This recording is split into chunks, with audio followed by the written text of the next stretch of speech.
تعالى سبحانه في الكتاب المجيد والفرقان الحميد وقوله الحق وهو أصدق الصادقين يا أيها الذين آمنوا اتقوا الله حق تقاته ولا تموتن إلا وأنتم مسلمون وقال تعالى إن الله وملائكته کون بتائے گا؟ اسی کے لیے ہمیں مثالوں کی ضرورت ہوتی ہے، اسی کے لیے ہمیں حوالوں کی ضرورت ہوتی ہے، اسی کے لیے ہمیں کسی ایسے کی ضرورت ہوتی ہے جس کی ہم اتباع کریں۔ یا ایھا الذین آمنوا اتقوا اللہ، ایمان لاؤ صاحب ایمان نہ ہو۔ اب جب یہ سوال قرآن نے کہا ہے تقوی اختیار کرو، ویسے تقوی اختیار کرو جیسے اس کو اختیار کرنے کا حق ہے۔ تو ابھی جو ہمارے وکیل صاحب عصر کی نماز سے مستقل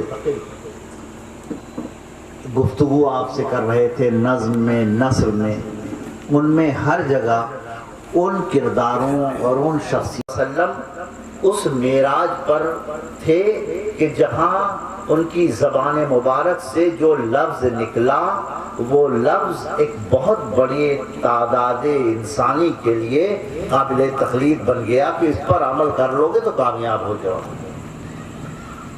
اور سب سے پہلا لفظ جو نکلا تھا وہ لفظ اللہ کی وحدانیت کا اعلان تھا۔